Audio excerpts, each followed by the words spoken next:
사랑하는 성도 여러분, 양지 캠퍼스를 섬기는 도육한 목사입니다. 코로나19로 인해서 온 세계가 그리고 이 나라의 민족과 개인들이 큰 어려움과 위험 속에 살아가고 있습니다. 개인의 문제로 그치지 않고 경제와 정치, 문화, 사회 전 영역에 어려움을 주고 있기 때문에 이 시기는 3차 세계대전에 비견할 만큼 큰 위기로 온 세계를 위협하고 있는 것 같습니다. 마치 시편 23편의 표현대로라면 사망의 음침한 골짜기를 지나는 것 같습니다. 여러 사람들이 질병의 고통으로 죽어가기도 하고 또 사랑하는 사람들과 격리된 채로 외로운 시간을 보내기도 합니다. 미래가 보장되지 않는 경제적인 문제로 인해서 직장과 소상공인들, 기업은 불투명한 안개 속을 걸어가는 것 같습니다. 우리가 걷는 이 길이 분명 사망이 드리운 음침한 골짜기임에 틀림이 없습니다. 그러나 이런 위기에 있을 때 우리가 반드시 확인해야 할 것이 있습니다. 내 곁에 목자가 함께 하시는가 하는 것입니다. 목자가 함께 하시기만 한다면 두려워할 필요 없습니다. 염려하지 않으셔도 괜찮습니다. 목자와 함께 동행하는데도 왜 이렇게 음침한 골짜기를 걸어가야 하는가 두려워할 필요 없습니다. 왜냐하면 목자가 선하신 분이시고 그분이 우리를 인도하는 그 길은 원수의 목전에서 상을 베푸시는 내 잔이 넘치는 풍성한 은혜의 잔치이기 때문입니다. 음침한 골짜기를 걸어가고 있거든 주님 앞에 신뢰와 사랑으로 하나님 경외하는 마음으로 믿음으로 걸어갈 수 있기를 바랍니다. 그리고 이 골짜기는 우리의 종착역이 아닙니다. 목자가 이와 같은 골짜기로 인도하려고 우리를 이끌어내지 않으셨습니다. 우리에게 베푸실 하나님의 더 큰 은혜와 사랑이 있기에 우리가 걸어가는 이 고통스러운 시간들도 감사함으로 걸어갈 수 있습니다. 오늘 우리에게 주시는 하나님의 말씀을 함께 나누겠습니다. 사무엘하 12장 20절에서 25절 말씀입니다. 그러자 다윗은 일어나 몸을 씻고 기름을 바르고 옷을 갈아입은 후 여호와의 집으로 들어가 경배를 드렸습니다. 그리고 자기 집으로 들어와 음식을 가지고 오라고 해서는 먹기 시작했습니다. 그의 종들이 다윗에게 물었습니다. 이게 어찌된 일이십니까? 아이가 살아있을 때는 금식하고 우시더니 지금 아이가 죽었는데 일어나 잡수시다니요. 다윗이 대답했습니다. 아이가 아직 살아있을 때 내가 금식하고 운 것은 혹시 여호와께서 내게 은혜를 베푸셔서 아이를 살려주실지도 모른다는 생각 때문이었다. 하지만 이제 그 아이가 죽었으니 왜 금식하겠느냐? 내가 그 아이를 되돌릴 수 있겠느냐? 나는 그 아이에게로 갈 테지만 그 아이는 내게로 돌아오지 못한다. 그러고 나서 다윗은 자기 아내 밧세바를 위로하고 들어가서 그와 동침했습니다. 그리하여 밧세바는 아들을 낳았고 다윗은 아이의 이름을 솔로몬이라고 지었습니다. 여호와께서는 그 아이를 사랑하셨습니다. 여호와께서 그 아이를 사랑하셨기에 나단 예언자를 통해 그 아이의 이름을 여디디아라고 지어 주셨습니다. 이스라엘의 최고의 왕인 다윗에게도 사망의 음침한 골짜기를 걸어가야만 하는 시간들이 있었습니다. 죽음의 위협이 그를 언제나 위협하는 전쟁터에 내몰리기도 했고 또 대적들과 그를 배반하는 자들에게 생명이 경각에 달린 적도 있었습니다. 그러나 누군가가 다윗에게 당신의 삶에 있어서 가장 부끄럽고 지워버리고 싶은 기억이 있습니까? 라고 묻는다면 다윗은 이렇게 분명히 대답했을 겁니다. 밧세바와 얽힌 간음의 사건이었습니다. 실제로 다윗은 이 사건 이후에 살인이라는 더 큰 죄를 짓기도 했지요. 그런 중에 밧세바가 임신하여 아기를 낳게 되었습니다. 그런데 이 아기는 오래가지 못한 채로 시름시름 앓다가 큰 중병 가운데 들게 되었죠. 다윗은 하나님 앞에 나아갔습니다. 이것은 이 아이의 잘못이 아닙니다. 저의 죄의 결과입니다. 이 아이를 살려주십시오. 하나님 앞에 울며 금식하며 기도하는 시간들을 갖습니다. 그러나 결국 그 아이는 살지 못한 채로 죽게 되었죠. 이 일 후에 보여준 다윗의 태도는 코로나19를 맞은, 그래서 이 일로 크고 작은 어려움 중에 있는 우리에게도 고난을 어떤 자세로 맞이해야 할 것인지에 관한 교훈을 줍니다. 첫째로, 다윗은 바꿀 수 없는 것은 받아들였습니다. 22절, 23절을 다시 보십시오. 다윗이 대답했습니다. 아이가 아직 살아있을 때 내가 금식하고 운 것은 혹시 여호와께서 내게 은혜를 베푸셔서 아이를 살려주실지도 모른다는 생각 때문이었다. 그러나 이제 그 아이가 죽었으니 왜 금식하겠느냐? 내가 그 아이를 되돌릴 수 있겠느냐? 나는 그 아이에게로 갈 테지만 그 아이는 내게 돌아오지 못한다. 아이를 위해 금식하며 깊은 슬픔에 빠져있던 다윗은 오히려 아기가 죽었다는 소식을 듣고는 곧바로 의복을 갈아입고 씻은 이후에 음식을 먹고 그의 삶을 새롭게 했습니다. 아마도 아기가 죽었다는 이야기를 신하들이 전하는 것이 차마 두려웠을 겁니다. 다윗의 마음에 큰 상처가 될 줄 알고 누가 이 소식을 전할 것인가에 대해서 서로 의논하고 수군거리고 있었을 겁니다. 다윗은 그 일을 눈치챕니다. 그리고 묻지요. 아이가 죽었느냐? 다들 기어 들어가는 목소리로 말했을 겁니다. 아기가 죽었습니다. 그때 다윗은 우리가 전혀 생각지 못한 새로운 태도를 보입니다. 이게 어찌된 일입니까? 아이가 살았을 때는 금식하고 우시더니 지금 아이가 죽었는데요. 일어나 잡수시다니요. 이 질문에 대한 답이었죠. 내가 그 아이를 되돌릴 수 있겠느냐? 나는 그 아이에게로 가지만 그 아이는 내게로 돌아오지 못한다는 겁니다. 다윗은 자신이 되돌이킬 수 없는 것에 대해서는 그 현실을 그대로 받아들였습니다. 우리에게도 이 같은 아픔 그리고 기억하고 싶지 않는 과거들이 있죠. 그때는 미숙했습니다. 그때는 내가 충분히 성숙하지 못했고 믿음으로 내 세계관을 만들지 못했기 때문에 넘어질 수 있었습니다. 그러나 그것은 과거이지 않습니까? 되돌이킬 수도 없고 시간을 다시 살아갈 수도 없습니다. 그런 것들은 그대로 받아들여야 합니다. 우리가 어떤 고난을 만나고 힘든 시간들을 만났을 때 때로는 그것이 내 노력과 수고로도 내가 최선을 다해도 어찌할 수 없는 환경을 만나기도 합니다. 불가항력적인 일들이죠. 그럴 때는 받아들이셔야 합니다. 바꿀 수 없는 것은 받아들이는 것, 그것이 지혜입니다. 두 번째, 다윗은 몸과 마음을 새롭게 하고 예배의 자리로 나아왔습니다. 사무엘하 12장 20절을 읽겠습니다.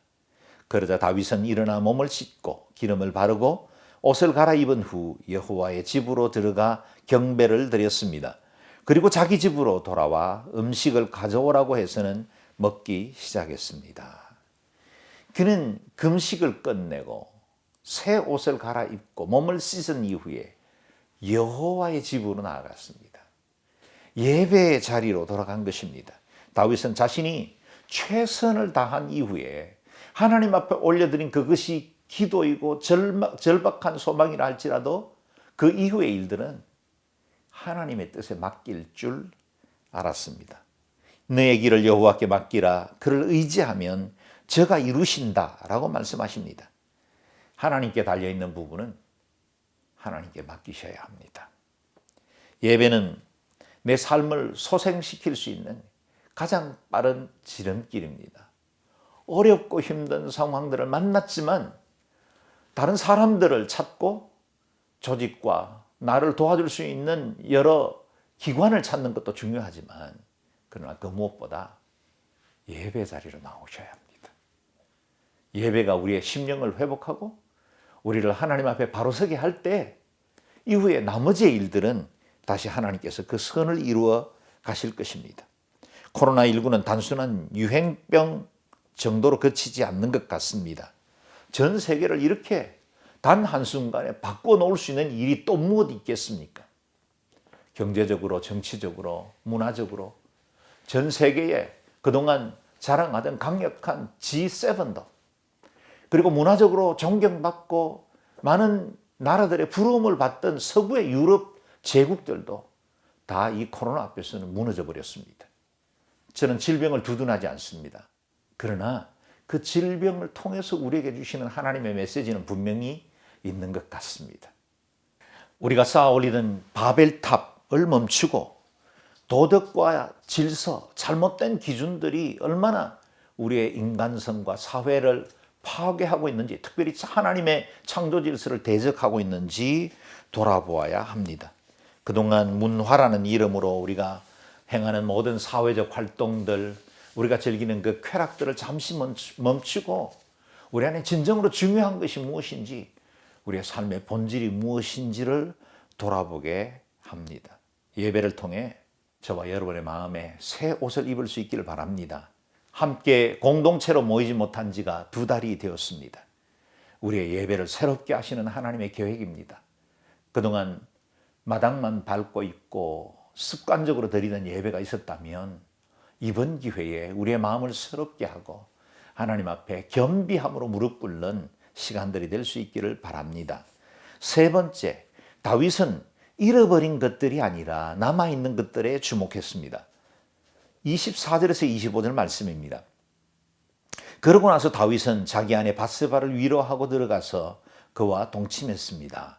그리하여 밧세바는 아들을 낳았고 다윗은 아이의 이름을 솔로몬이라고 지었습니다. 여호와께서는 그 아이를 사랑하셨습니다. 여호와께서 그 아이를 사랑하셨기에 나단 예언자를 통해 그 아이의 이름을 여디디아라고 지어 주셨습니다. 자식을 잃은 아픔이 결코 적지 않았겠지만 다윗은 남아있는 사람 밧세바, 이제는 아내가 된 그녀에게 집중을 했습니다. 그녀를 위로하고 그의 인생에 하나님의 선한 뜻이 이루어질 수 있도록 다시 시작한 것입니다. 하나님께서 위로의 선물로 새 아이를 주셨습니다.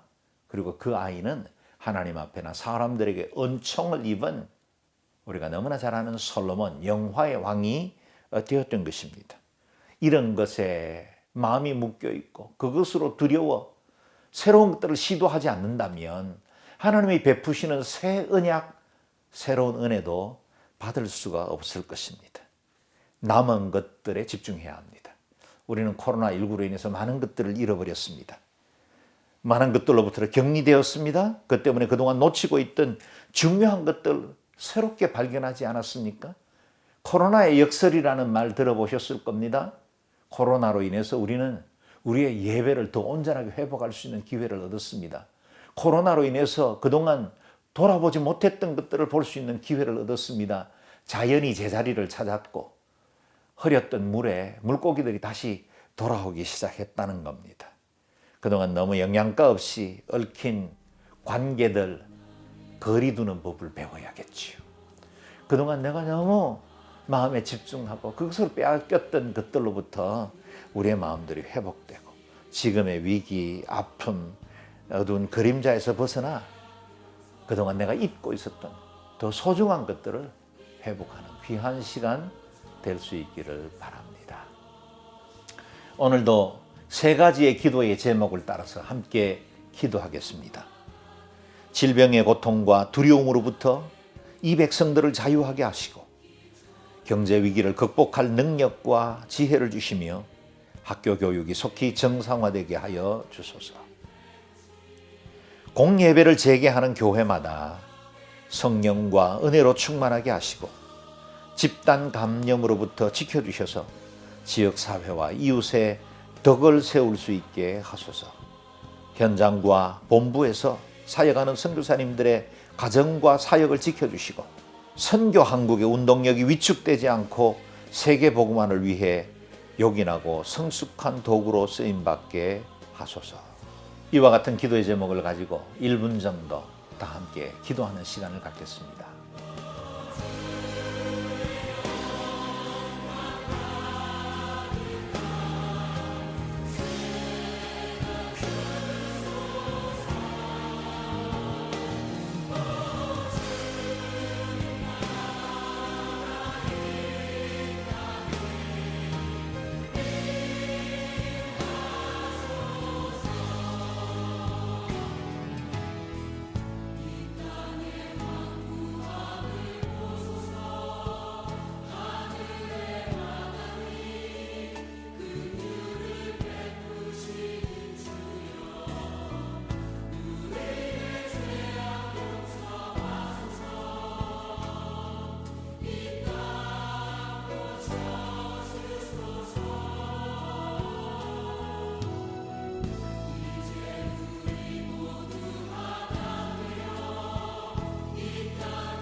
선한 목자 되신 하나님, 지구촌 구석구석에서 질병과 가난, 전쟁과 재해로 고통받는 이들의 아픔을 위로하시고 치유하여 주소서.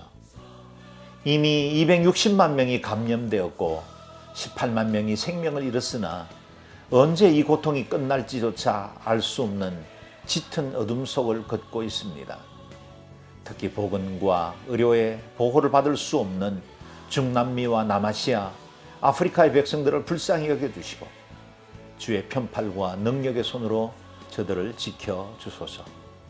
사랑하는 이들을 떠나보내야 했고 많은 이들이 가족과 격리되어 지내야 하는 슬픔과 아픔을 위로해 주시고 질병과 투쟁하는 의료진과 보건당국에도 힘과 능력을 주소서. 많은 이들이 일자리를 잃게 되었고 소상공업과 기업들의 미래가 불투명한 상황입니다. 사망의 그림자가 드리운 골짜기를 지날 때 결코 우리를 떠나지 않으시는 주님을 굳게 붙들게 하시고 모든 상황을 믿음으로 이겨나갈 용기와 힘을 더해 주소서. 무엇보다 이 모든 재앙과 고난을 통해 우리의 높아진 이성과 인본주의로 쌓아올린 바벨탑의 허구를 깨닫게 하시고 겸비하여 주의 얼굴 구하게 하소서. 땅의 즐거움과 육체의 피로에 함몰되어 있던 마음을 돌이켜 영원한 나라와 참 진리를 먼저 구하며 살게 하여 주소서. 예배 받으시기에 합당하신 주님, 이제 교회들이 공예배를 회복하고 다시 모여 예배할 수 있게 해주신 것을 감사합니다. 포로로 끌려간 바벨론에서 성전 예배를 사모하며 통곡으로 기도했던 이스라엘 백성들처럼 함께 예배하게 된 감격과 사모함이 새로워지는 귀한 주일이 되게 하여 주소서. 그동안 느슨해진 마음도 새로워지게 해주시고 봉사와 나눔과 교제의 축복도 풍성하게 하여 주소서. 모이는 예배마다 기름 부으심과 은혜로 충만하게 하셔서 하나님 한 분께 영광 돌리게 하시고 온 마음과 뜻을 다해 하나님 사랑하게 하소서. 모일 때는 지성소의 예배를 드리게 하시고 흩어질 때는 성전인 우리 자신이 있는 곳에서 삶의 예배를 드리게 해 주소서. 지금도 현장과 본부를 지키는 선교사들의 가정과 사역을 지켜주시고 저들의 헌신으로 인해 그 땅에 하나님의 나라 견고하게 세워지게 하소서. 한국교회 선교운동력이 위축되지 않게 하시고 위기의 때 다시 무릎으로 나아가 새로워지는 역사가 일어나게 하소서.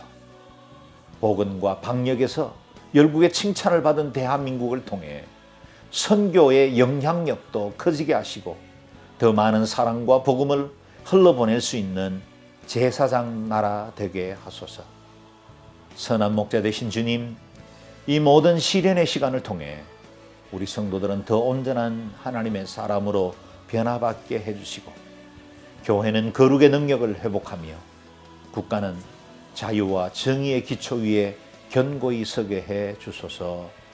존귀하신 주 예수님의 이름으로 기도드립니다. 아멘.